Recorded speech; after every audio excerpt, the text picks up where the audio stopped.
welcome to another episode here at Lighting Mode. I am your normal host, Amit. Today I have Nora joining us, who's currently a lead lighting artist, and I'll let her present herself. Basically, we have some exciting topics today. We have not prepared anything as usual. It's free flowing. It's all natural. There's nothing. She doesn't know any question coming her way, and I don't know what questions I'm going to ask her either. So let's get started. Hello, Nora. Hi, how are you? I'm all right. So we obviously had a couple of prep behind the scenes, just warming up. That's obviously something I do with every person I invite over, just to get them comfortable, because it gets a bit awkward talking to some stranger live on stream at the Right. very minute. So that's kind of why we warm up a little bit. I forgot to tell you, but sometimes I'll interrupt both you and me just to call out people watching. So just want to say hi, Destro, hi, Clayco, hi, Harshit, hi, Luke Skywalker. See you back. Thanks for tuning in. So as usual, guys and girls, if you have any questions, feel free to think about them. If you have anything. So, Nora, let's start a conversation about your journey. Obviously, you've been around for quite a while, and you have dabbled in a few things over the years before you settled into being a lighting artist. I think around 2015 is when you started kind of specializing down the road. Before that, you were into 3D environment and a couple of other things. So, why don't you just take the reign and kind of explain the journey and how you and why you decided being a lighting artist as well? Sure. Yeah, it has been like really kind of a roller coaster. Growing up, I actually thought I would be an engineer. And I went to college for structural engineering.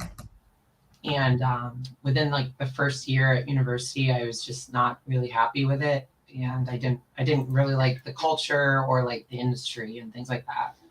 And I eventually switched to landscape architecture with the goal of doing urban design. And that's what I did get my Bachelor of Science in. And then while I was doing that, I sort of got introduced very, very briefly to Photoshop in one of our classes. And it was kind of like just how do we do like hue and saturation and contrast? That was kind of like the whole like thing of like, here's how we do that. And then we did like AutoCAD, which was obviously something you do a lot in design, built design. And for like a week, we did a version of 3D AutoCAD I didn't even know existed, which was like type in coordinate points and then connect them. And so it was extremely like 1980s version of like 3D modeling. But that seemed really cool. And I was like, how come we don't do more of like 3D stuff like I see in like film or like all these like other industries of like renderings and stuff? And my professor said, well, there are programs like 3ds Max and Maya, but they're too hard to learn, so don't do it because you won't be able to do it. And I was like, well, that's a challenge, I should do that. And so I got back then the Maya PLE, the personal learning edition, was free before they were like bought up by AutoCAD. And I just started teaching myself with their like documentation. And like similar for Photoshop, I was like buying books and like stuff like that because it was like probably a couple of years before YouTube came out. So it was like ancient days of you have to teach yourself. So Oh, pretty wow. much self-taught. Um, I did yeah, that too, I guess. But I had a lot of books when I was studying. I was called the bookworm because I was like buying yeah, texturing books and everything. right. How to model for 3Ds, dummy book, all kind of stuff like that. I did that as well. It's good Yeah. old days. I feel old now, actually. Yeah, it was so much slower learning process than now. Now it's like, oh, I need to figure out how to do something. I'll just go YouTube it and get the bits I need and go from there and figure out how something will work. So it was much harder when you had to find a book that was like very specific and no search engine and things like that. No online learning resources. So, how would you recommend someone to learn now? I mean, things are, I wouldn't say easier, but I do say it's easier now. But what's the, let's say someone wants to be a lighting artist and work their way up to a lead lighting artist. What would you say would be the recommended path to take? Should they go to university? Should they go for mentorship? What's your preference and advice on that area? I mean, there isn't really one way to do it, and I think part of being successful at anything is understanding yourself and your own learning style. Um, I really hate school, so it just doesn't work at a pace that works for me. It doesn't work in like I'm also on the spectrum, so like a lot of times the way people explain things, like it doesn't make sense to me, and so I ask a lot of questions, and I think like public education isn't always even like in like private education even is meant to be more like you're sort of spoken to and then you just take that and you repeat it. And I really obsessed with like why, and I don't really do things unless I understand why. So for me, um school wasn't the best. Like I did well in school. But it wasn't comfortable. It didn't feel good. So when I was teaching myself, that worked really well for me. But I'm very self motivated, and I'll do those things, and I'll find the right information, and I won't move on until I understand it. Um, so it kind of depends on who you are. You know, if you like a more guided approach or a more like what should I learn, I think university is really helpful. If you don't need that, don't pay the money. Like learn on your own. There you can learn on your own. I think is the big difference from 20 years ago or whatever, where you had to go somewhere to get the information. That's sort of unlocked now and it's everywhere. But you have to do the work to teach yourself through that. So it kind of depends. I mean, do you think it's a certain personality to kind of learn on Yeah, your own, or someone needs to at least guide you to learn on your own? Maybe that's the valuable yeah, skill. exactly. I think that's exactly it. Yeah. I think specifically answering your question about what do you need to know, I have a bit of a controversial opinion on lighting, and I tend to prefer more technical people. Um, and it's not that they're you for me. I kind of feel like being a good artist is like expected.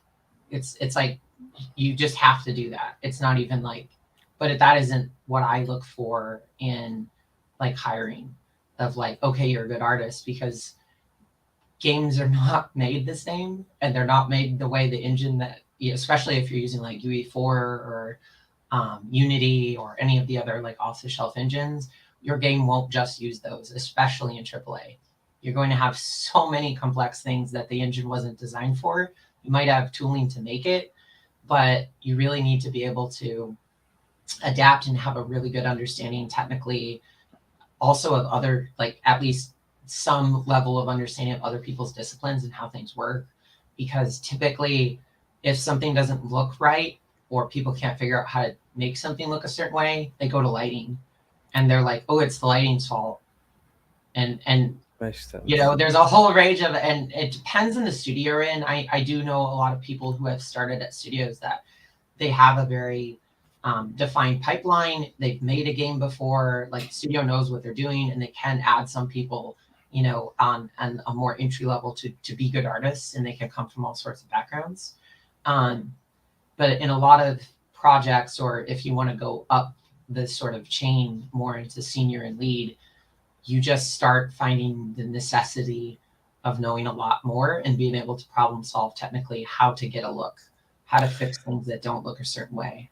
So what Nora is saying, she doesn't prefer me because I'm not very technical. Like the person you mentioned earlier, I'm definitely not I on that wouldn't say that level. exactly. It also depends on like the person and like the ability to learn that, right?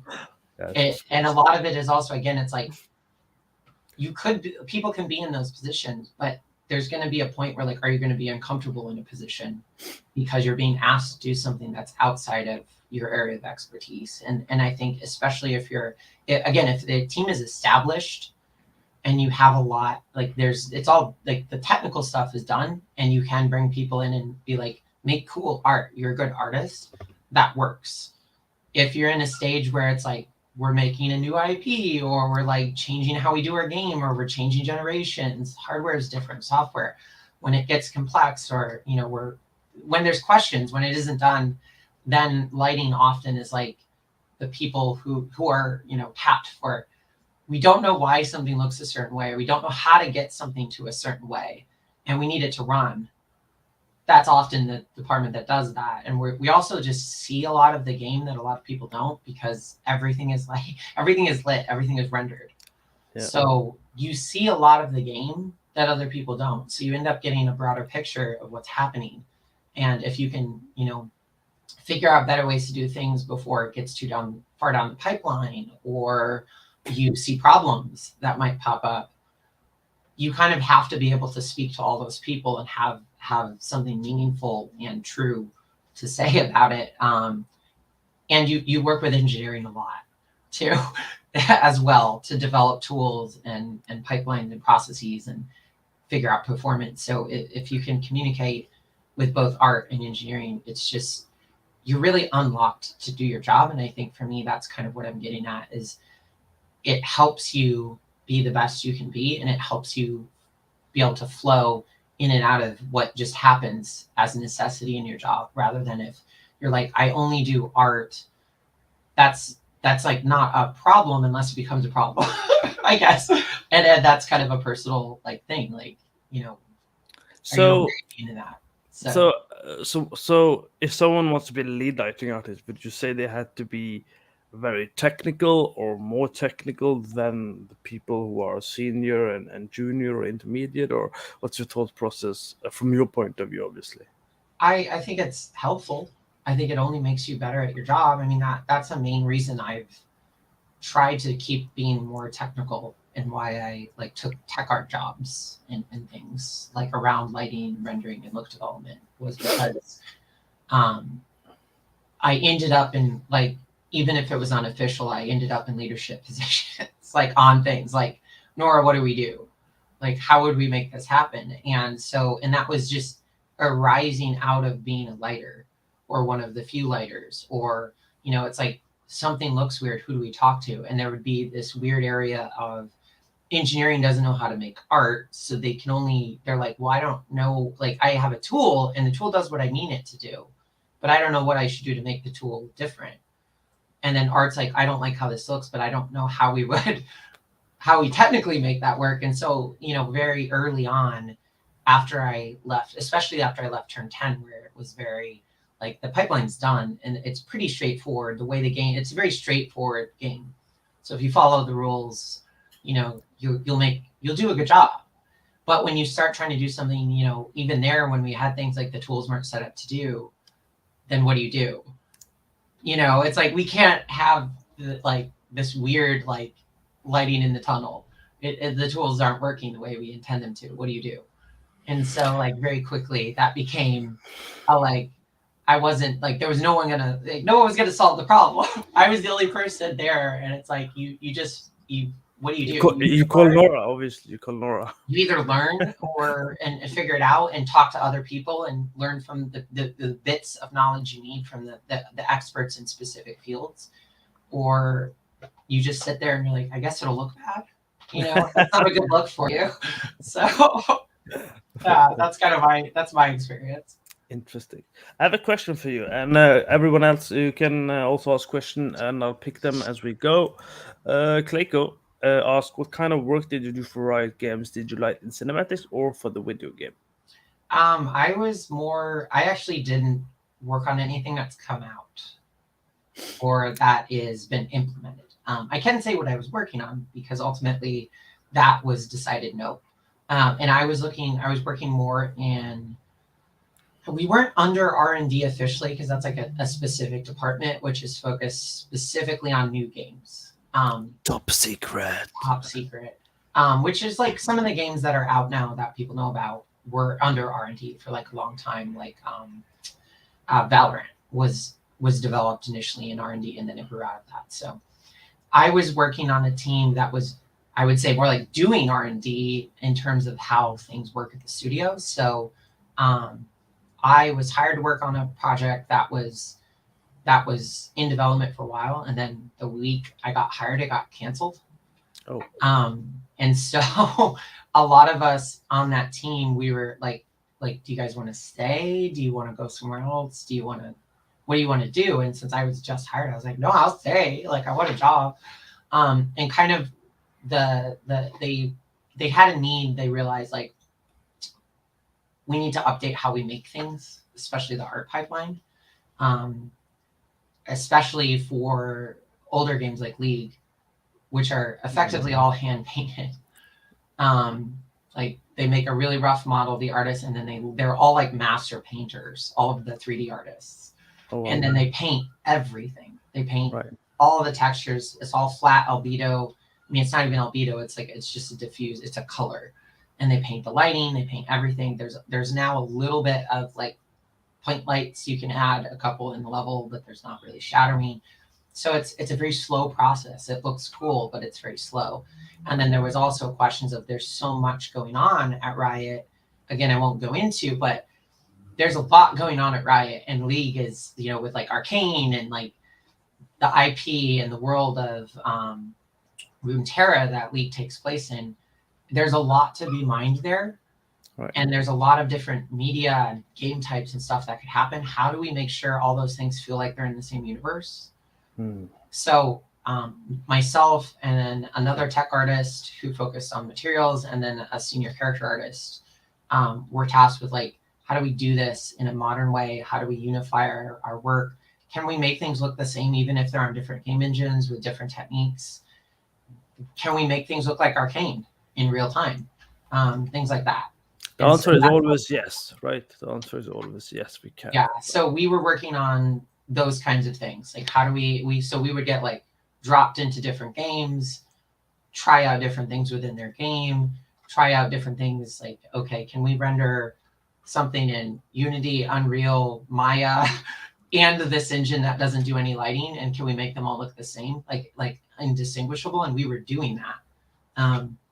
Ultimately, it kind of, for me, the focus kind of went away from that a little bit, and at the same time, Unity reached out to me and gave me an offer, and it's really interesting. And that's when I left Riot. So yeah, it was interesting stuff. It's stuff that like really cool stuff, and the people on that team were really amazing. So it was hard to leave, but yeah. I mean, obviously you worked in a couple of studios, and you have worked in different engines as well.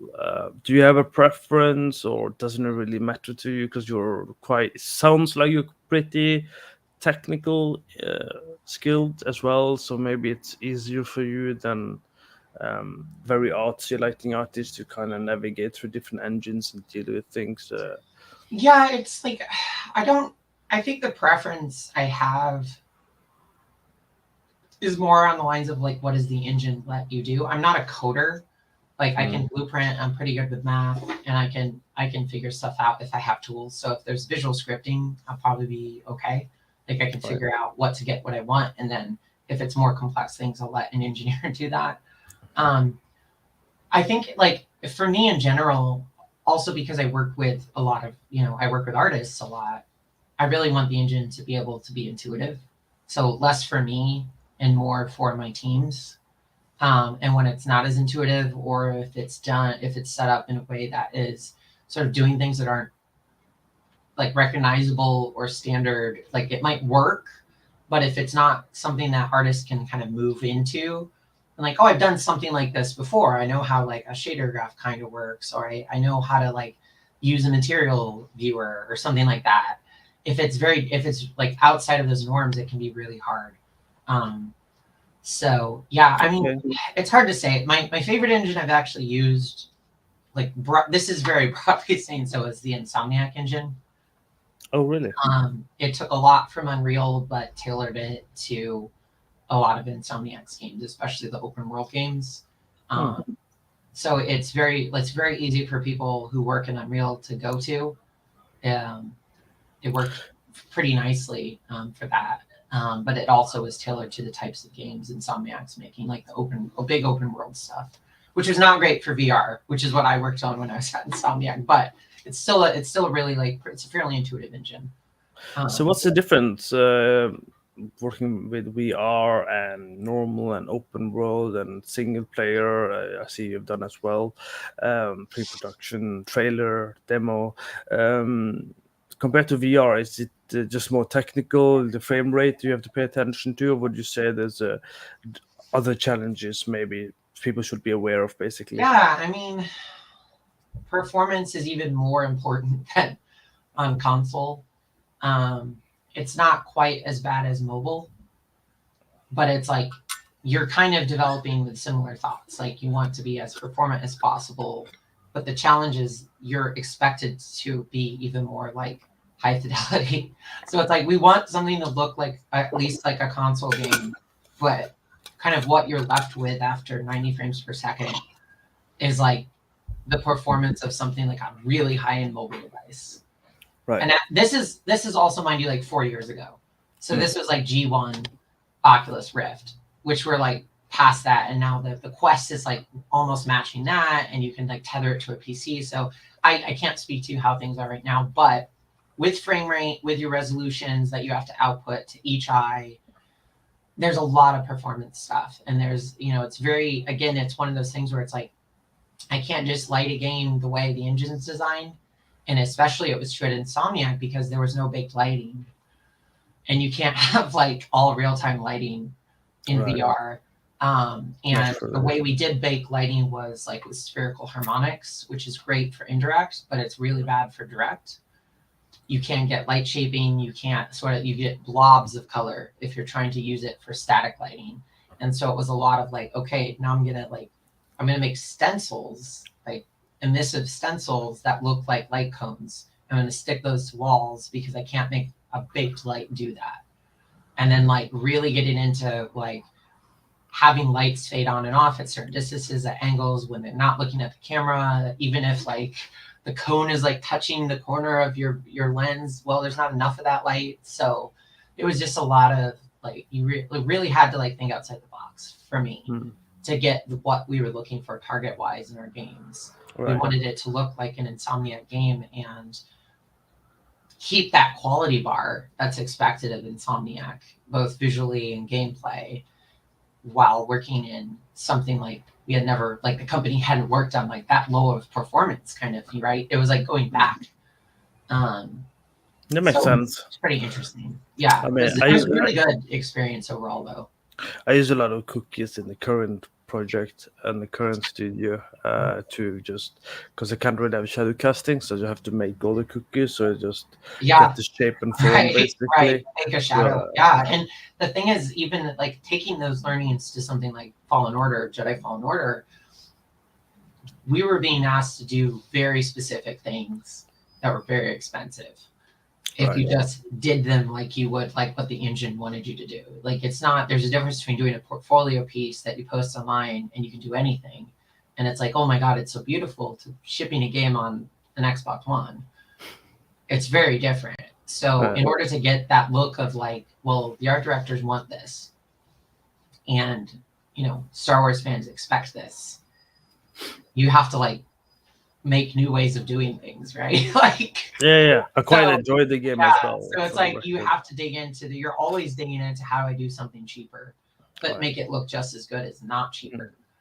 And so most of the time you're not doing like what the engineer intended. You have to understand what they did. You have to understand where things might break or not and avoid that. And that's where like my argument of like having a technical understanding, so you're not just doing things and causing more problems.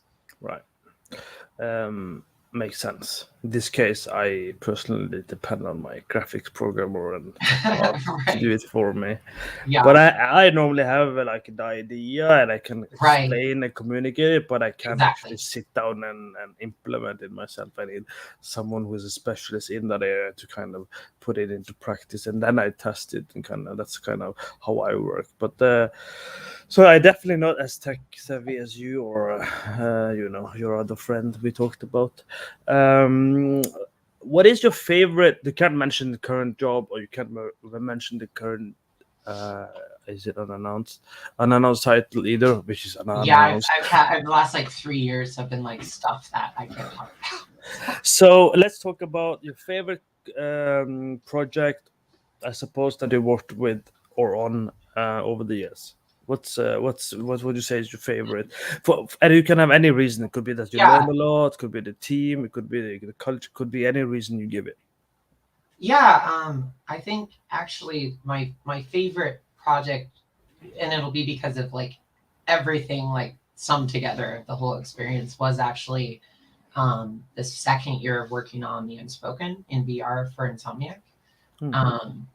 We had the first season was all multiplayer arenas, and we were like trying to figure out what we were doing.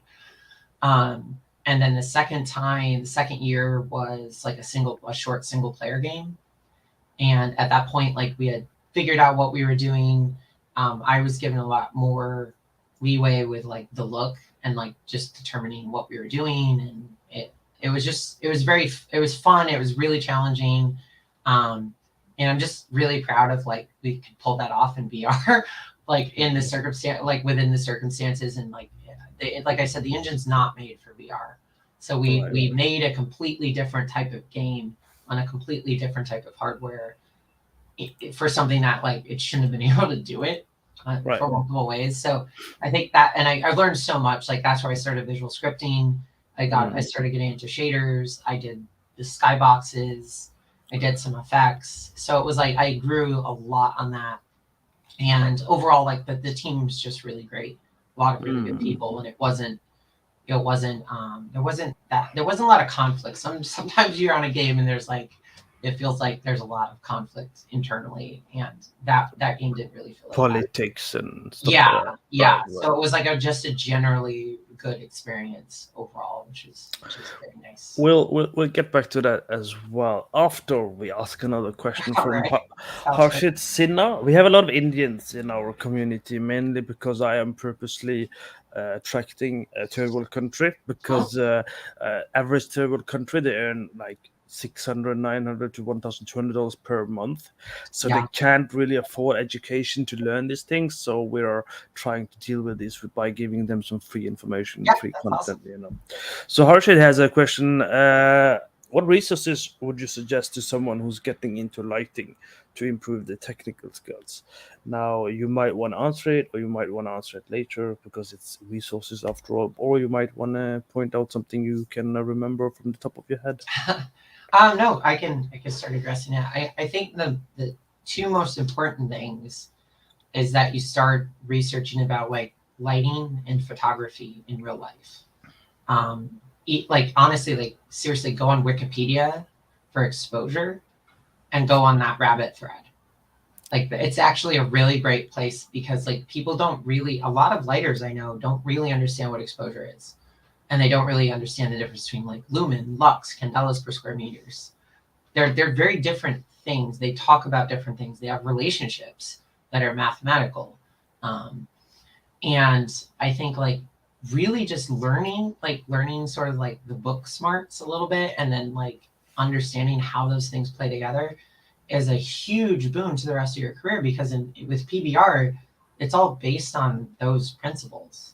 And it works the same way. And then if you end up having to break something, like start working with a compressed exposure range, because you can't like they're issues like, oh, I have an open world game and like, you know, like it goes day to night. Can we really afford, like how complex is it to go from like EV5 to like EV16? Like you have to make a really complex curve system to adapt to all these different lighting conditions.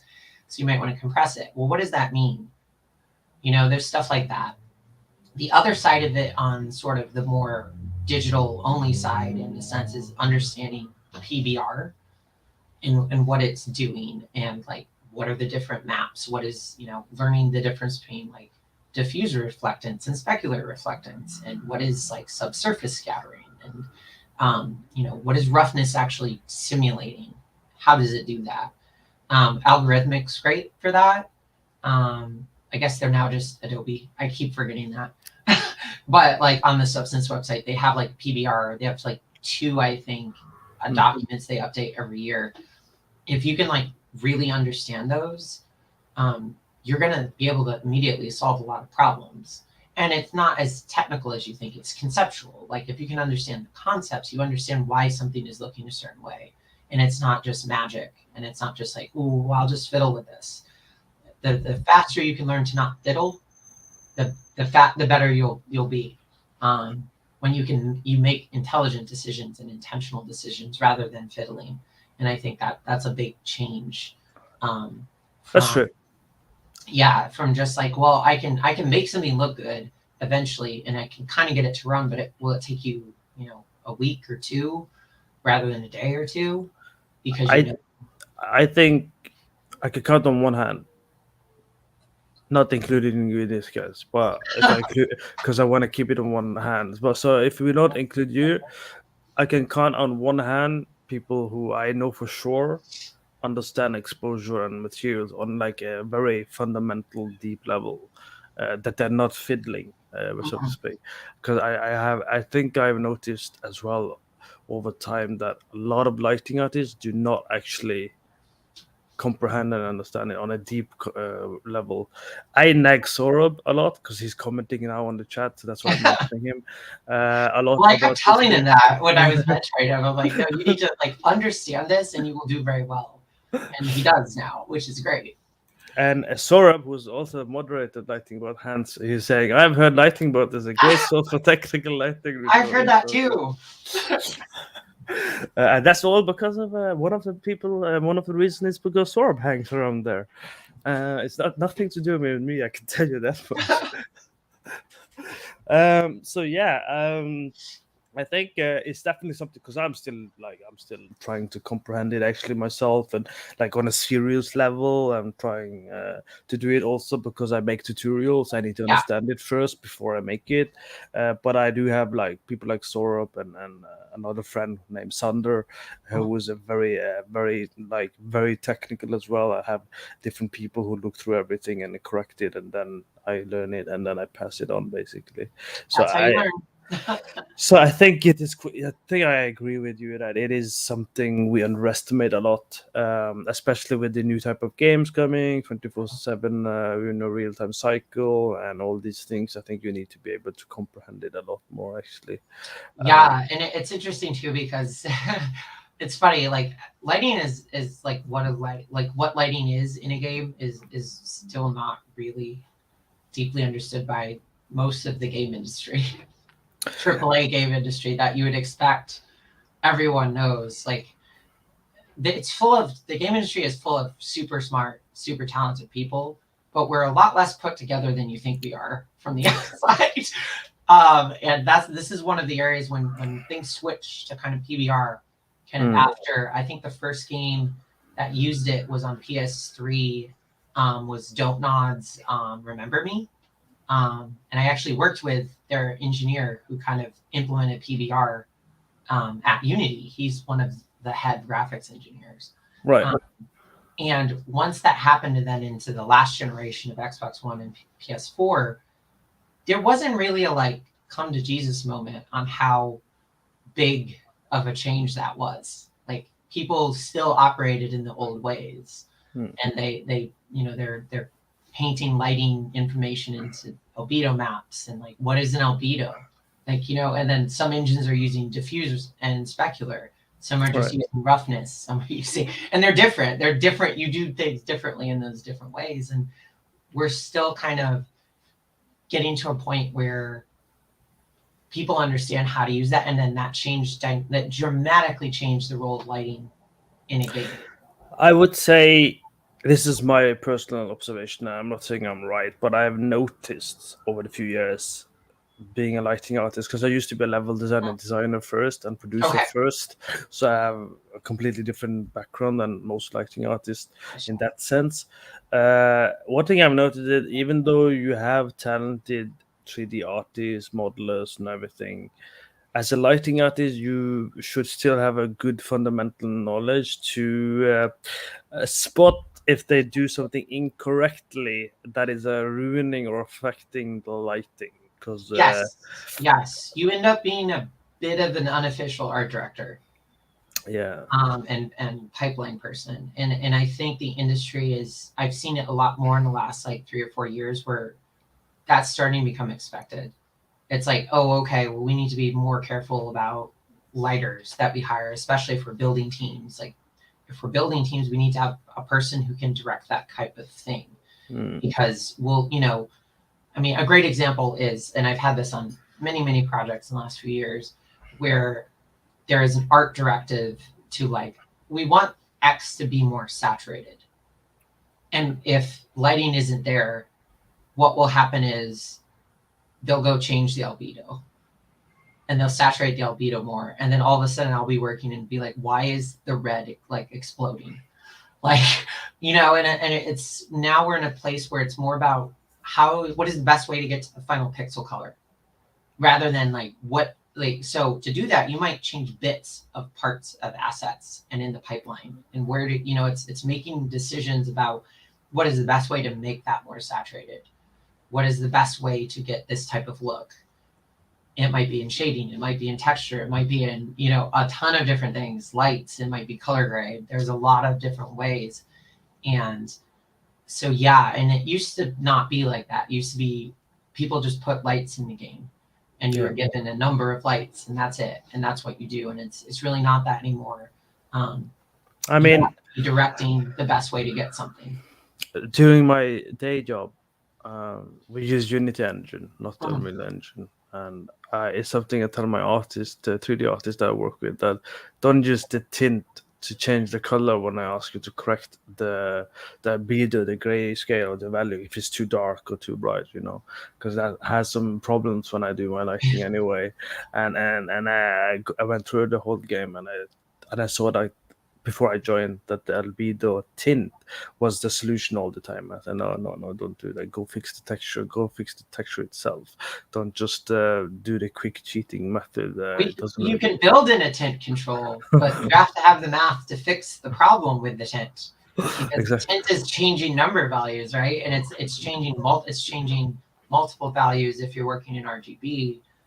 Everyone should work in HSV for artists. I just say that. That's like my life pitch right now. It's like, because that if somebody's like, make this brighter, you don't have to change 3 values. You change 1 value.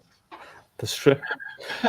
I want to have a little bit time I want more time if needed, but let's shift our conversation a bit back to politics, but also female, also queer in the game industry, right? To address your experience in this, because you are a woman, as far as I know. You're a queer, as far as I know. You also are a lead lighting artist, so obviously there are over the times of your experience, the years you've been in different studios. Let's just explore the conversation around the politics, being a woman, if you feel or have experienced stuff related to it, because we see a lot of tweets about it, at least a lot of articles. So let's just talk openly about that without obviously mentioning anything specific, but just generally speaking. What's your experience been so far? I mean, you have like 10, 15, I don't know, you have enough experience to talk about it, at least. So how has it been? I mean, we have to specify that you're not just a woman, you're also a queer woman, which obviously means you have 2 different challenges, I assume. I don't actually know, but I would assume that's 2 different things, being a woman and a queer. That's like 2 different. You can correct me and teach me, obviously, as we have the conversation. But yeah. I mean, honestly, like, being queer has been, I've never actually experienced anything overtly negative at me. I think, like, there's sort of at least on the surface, like, the industry wants to think it's pretty progressive, and that is something people, I think queerness, depending on your presentation, isn't super visible. And even like people outside of the LGBTQ plus community might, like, the way people present might even be like coded as queer in the outside world. Like, some people, like straight guys, might have like blue hair or something, which in normal, like, heteronormative society is like kind of weird or something. So people, like, presentation wise, are kind of all over the place, I guess. So your partner's not there with you, so a lot of times it's, I don't know why, but I've never experienced anything negative with that. In terms of my gender, I've been lucky to not have experienced anything super overt or anything like direct harassment or assault or something like that, but it does happen, and it's very real. I have many friends who have experienced those things directly. I have experienced definitely biases against me compared to like someone of even like, like I'll be in a room and this is my expertise, and people who clearly this is not their expertise will be telling me I'm wrong, and I'm like, well, here's the math when I'm right, like, and and they'll just still go at it. But then someone else with less experience will say something, and he's a man, and it's like, oh yeah, I believe him without even questioning it. And then sometimes you see a pattern of that person is always talking over, questioning, like critiquing women, but not men. And so it can be hard to kind of tell on the more sort of low key sort of misogyny. Um, but you get, then you like find out other women are like, oh yeah, that guy never, he's always on my ass about like, I'm not, like, it seems like he doesn't think I'm smart or qualified, um yada yada yada. So it does happen, it does. And Which I think is a very odd thing to even say or think about, especially considering your experience. I mean, you've been around for a while, you've done a lot, so I think it is pretty rude and disrespectful, right, to kind of do that to anyone, regardless, right? If you have enough experience and you have proven yourself, which you obviously have, it is just not acceptable, right? So, what would your advice be for, even because we talked about it in private a little bit about that a lot of these things I think is also unconscious. So how do we make that more aware so people don't even do it yeah. unconsciously? Like, what do we need to pay attention to avoid these kind of things? Because for the record, I work in a company where there's 50-50. There's like 50% women. Oh wow, that's like, that's amazing. The CEO is woman. She's the one who founded it, I assume. The production head is a woman. So most of my superiors are females, basically. So with that information out, um, I also have to be quite specific on how I use my words to make sure I don't come out in the wrong way, right? Because even if, because as a guy, I have friends, right? We'll say stuff like, "That's what she said." That's a very old school joke from the movies, specifically to my age. You know the reference, and if you say it now, it can be misconstrued and it can be taken wrong, basically. So that's not something I would say publicly, except explaining this here now. So these things can be misunderstood, and these can be taken the wrong way in this day and age. So how do someone avoid these things and kind of navigate this? Because obviously no one is, I'm hoping anyway, that no one is trying to offend someone. And how do someone navigate it, especially also if they're queer? Because I didn't actually know you were queer until we talked Yeah, like I know, like 60 I minutes present ago. far less, like most of the time. I definitely have different, but we're going to dinner after this, so um yeah. I think, yeah, it's interesting.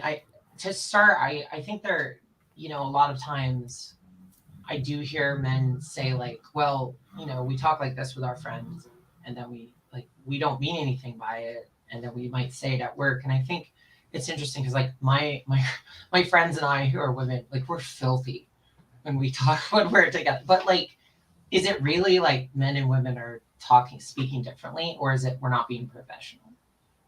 And I think the game industry still has a big problem with professionalism and Right. what that means. And if you worked in a bank or a law office or an architecture firm, would you say that's what she said in a meeting there? And I think the answer is no. And I understand we're making games and we wear t-shirts to work and we have toys on our desks, and that's great, and we're not like stuck up. But professionalism makes sure that people who are different than you or might have, you know, society might have a bias towards women being objects of like men's sexual desires and attraction. When a man says that, the power dynamic there at a workplace, even as a joke, can like lead back into a woman being like, oh well, here's the difference. If I talk like that at work, I'd be a slut. Do you feel though that at work or over the years, or your friends for that matter, feel objectified by other male game developers? Is that like a common thing? that Yeah. people actually feel. And what does it Especially mean? if you're more feminine presenting, like if traditionally feminine, if you're wearing like if I typically don't dress like nicer at work, honestly. And like a lot of my friends and I have talked about how like if you're like more if you dress with like more makeup or jewelry or stuff, you're not taking it seriously. Especially Interesting. like if you're like it's just not. It's like, oh, like there's just this bias towards like men are good with math and science and I am everything. not good with math. It sounds like, oh, But give yeah, me no, 10 but like multiplied by there's 12. this I don't know. societal thing is, and I can only speak to like in the West, in like the U.S. specifically, but that's still there. Like, oh wait, that girl with like jewelry and long hair is an engineer. What? That's like weird, and people like, but it's not a nerdy guy with glasses. Like there are these.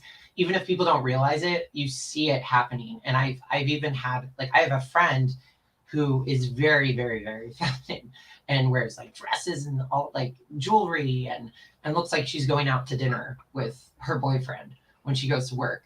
And I know people talk about her behind her back. I know people have complained to management at her company that she's distracting. She's distracting the men at the studio and she's out for attention. And it's like, you've got to be kidding me. Like, we're in 2022 and we're still dealing with this. Like, you're policing what she's wearing. Like, Right. she's not she's not naked. She's wearing a dress. She's like completely normal. So to put the spotlight on you, just to explore your thought process here, is why did you become a lighting lead this year? Is it because you realized you wanted to, or do you think somehow across all of the experience you've had over the years, you had to do it slower? No, it's happened pretty quickly actually for me. I've Right, only been in AAA 6 years, 5 years, 6 years. That's pretty quick. right, I'm pretty fortunate. Um, I don't think that's necessarily been it. I think I'm actually when I started working in like CG and like when my career started, I had no interest in being in any sort of management or leadership. I just wanted to make cool stuff. I just wanted to have my head down and make cool stuff, and that's all I cared about. And I did. I specifically told like my partner at the time and like friends and family, I don't ever want to lead. I don't, because that's like a lot of responsibility. It's stressful. I'm doing this to make cool like art and like entertainment. And then very quickly I just realized I didn't like how the industry I was in at the time, other industries I was in, it just felt like this sucks. And I don't like it and I acknowledge that. So how do I change it if I have no representation or, you know, mm, agency? I felt like people like me had no representation or agency. And so that's when I started like thinking about like, well, I guess maybe I need to do this at some point to just try to make things better. right. And that's been a major motivation for me for working towards like leadership. So to give you a similar question about a different time of your career, you were a lighting artist for almost 4 years before you became a senior. Do you think that's because is there any reason for that? Because average, a lot of people they become senior already on the second, third year now these days. Do you think has anything to do with anything than you, the companies, is gender or anything, or is just do you think it's normal? I think there's definitely, at least in my experience, a lot of people I know talk about this is like a lot of people like you don't get a raise or promotion at your job you're at. Right. I've been at jobs and asked like, what's the track to senior? Okay, here's the track to senior. If you can meet these things by next year, you'll get it.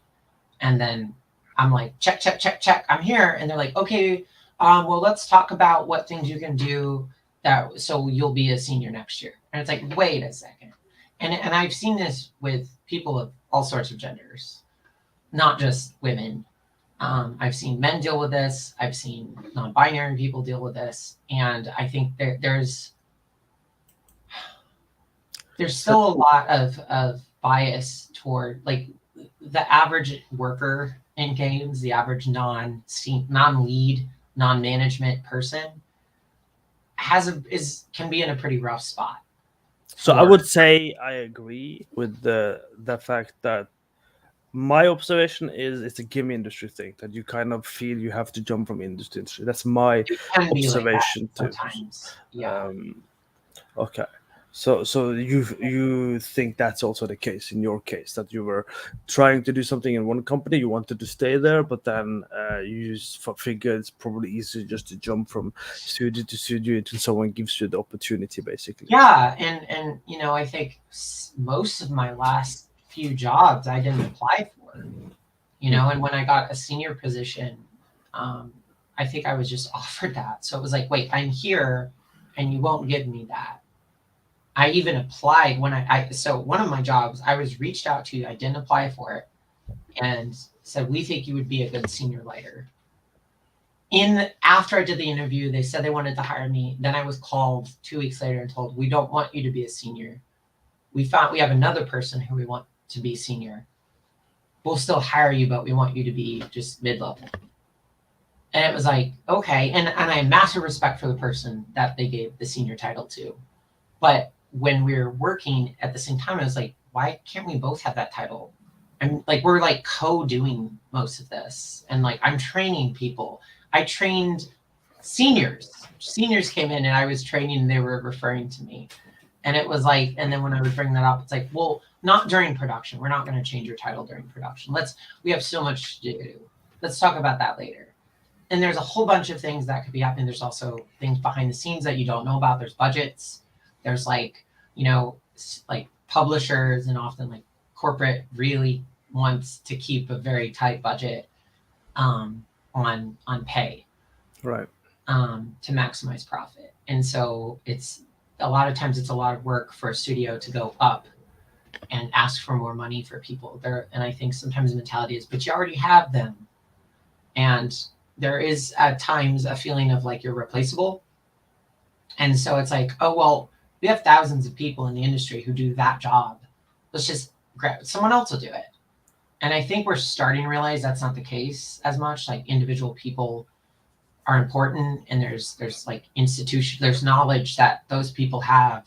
When they leave, then you have to retrain all that, and it's a lot of work and it's difficult. And I think we're starting to realize like, oh, when we do that, when we like hire people and then they're all contractors and we fire them all, we end up having to like crunch, pay overtime.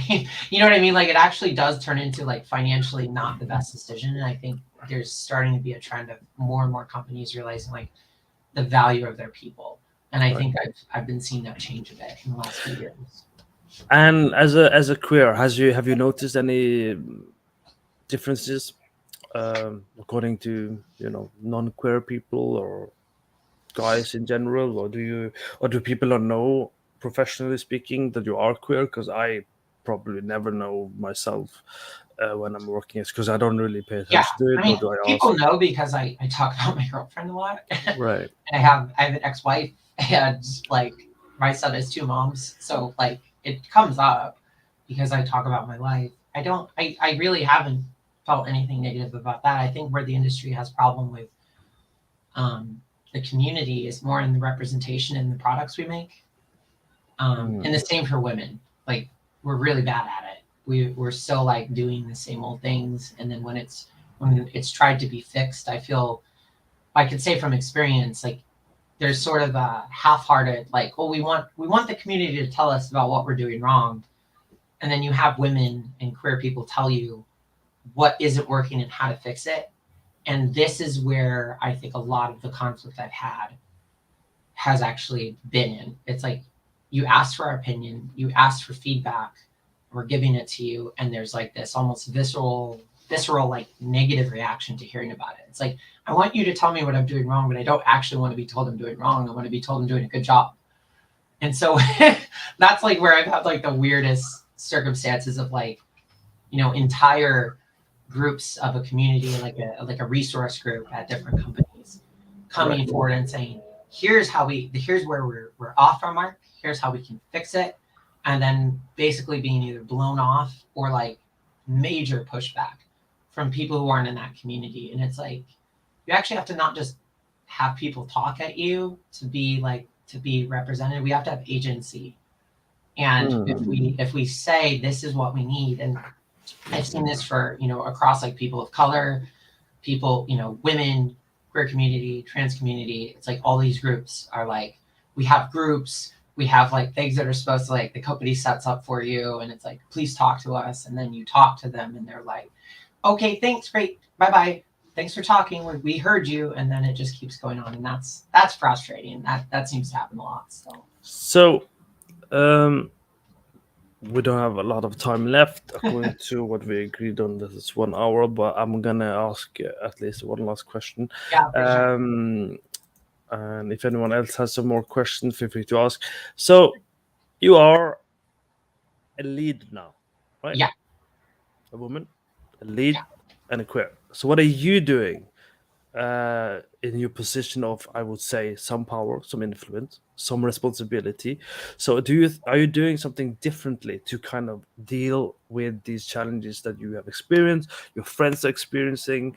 Are you trying to do something with it, or is it too difficult, or is it what, like, I don't know how to phrase this question, because Yeah, I mean, I am trying. I feel the reason I'm at the company I'm at is because this was a priority for them, and they I turned down other jobs to come to this company, to come to 31st Union, because of this is what they're like a major part of their company goals in their studio culture. So like I'm in a better, I think, going to a place that does seem to care about that, and is not perfect, but is like trying to make actionable change, and you see pivots when things don't work, is a big part. I think in terms of specifically for me, what I'm trying to do, and I've only been here like 2 months, but I try to be as direct as I can with the things we're talking about. If I see something that isn't working, or like other women or the queer community, I will doggedly talk about it and be and like and so far like I feel like that's been going pretty well. Like we have like been listened to, and like we've had conversations about how can we do this better, how can we have representation work in a way that feels like it's giving X group agency, um, even if that's different than what the initial thought was of like, oh, we think this is representative and here's how we're going to protect this community, and the community's like, no, actually this is what we need. And I think that's been important. And then I'm really trying to talk to people in my various communities that I overlap with, and be like, is this working for you individually? Because there is a level, I think sometimes we forget about the individual people, and how can we do that? And like, we're working on it, and like you hear that everywhere. But I think that point is admit when we don't do it right, and commit to fixing it, and not stopping until it's fixed. I think they're going to be like, well, we tried this, and then what can we say? It's hard. And I hate that when people are like, well, this is hard, so cut us some slack. It's like we're all a part of making the hard thing. If something's hard, you work hard at it, right? yeah.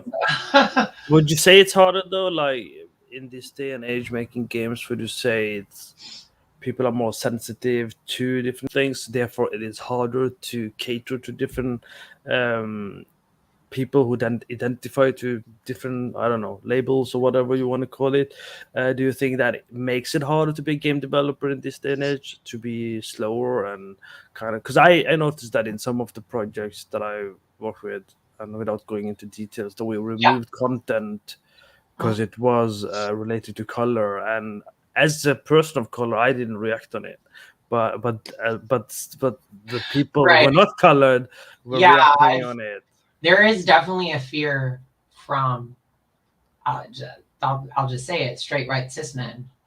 They don't want to be the typical dude bro middle-aged guy who makes games and like be an asshole. And most of them, the people who do, sometimes overreact, like, oh, we won't even touch this.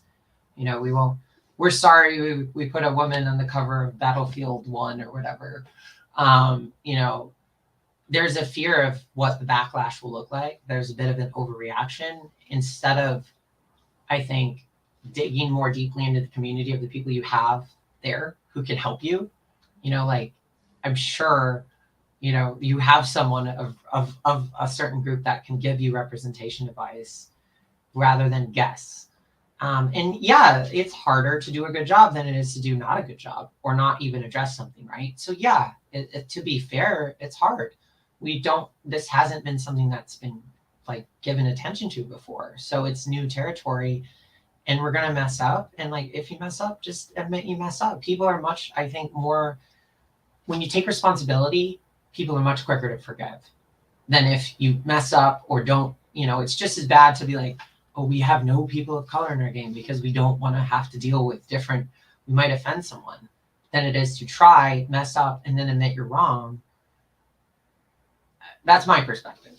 Yeah. I'd rather try and mess up and then own it and change and learn than to just not address it, because that's just as damaging. But luckily, as lighting artists, we probably don't have to worry about any of these things. So we can just do our stuff both technically and artistically without being the person who has to 3D model it or do something wrong, or the wrong tattoo or the wrong signature. Or... Well, I'm working on shaders right now for characters. So there is a lot of discussion about this. But yeah, because you're working on shaders. Exactly. So in your case, better be careful. So we are over 1 hour mark, and I don't want to take too much of time off from Nora, and I do want to have a final talk with her in private before I let her go on with her day. Quick reminder for everyone, if you're new to the community, please like and subscribe. There's quite a few watching. Stop being sneaky ninja watcher, click like, keep subscribing. It gets us more people who could use the educational content we do provide, such as portfolio review, and that's kind of useful. We invite people such as Nora, who might be invited in the future, and if she says yes, you might be in this kind of portfolio review as well. So this is normally 3 people. So if you have any requests, you can go to our Discord. We also highlight people that I probably should update this one to the latest one. We are supposed to have Unreal tutorials, but they have been put on hold due to busy schedule. And Unity, we finished one of our tutorials. On URP, I might make something for HTTP. If you go to courses.lightningbot.com, you can learn about exposure, the stuff that Nora talked about. We have a course there in daytime, sunset, and whatnot. Please explore our channel. There is countless, literally the biggest collection of creative artists in lighting online here. And as well, if you do want to join the next lighting challenge, which might be again somewhere in the future, we will be doing this hospital room. So stay tuned for that. If you want lighting mentorship, you can also ask for that. So while I've been talking about that, I'm going to have a quick look at the comments and make sure there is no new questions. So that call out heard. That call out is because he knows it's his call out. The honorable tutorials is his. Thank you for watching, Sandra and Saurabh as well. Thank you for your support as usual. Saurabh is my one of my key moderator and team members. I'm very appreciative of his help. But he's also my tech guy on our Discord. So normally he's the one I nag in the behind the scenes if there's questions in our Discord. I go, oh, go help, go answer the question. I don't have a clue what they're asking. So that's thank you for him. Saurabh is also our guest for next week because he's making a photography type of game. So actually he's up next and we'll be exploring some of his stuff as well. So that's also something I probably should point out. Thank you for watching. Jessica Canals. Some of the names are hard. Thank you for watching, Harshid. Yeah, thank you again. Thank you for your support, everyone. I will still let Nora a little bit, so we'll be just wave goodbye a little bit to everyone. Thank you for watching, and have a nice day, evening, night, whatever,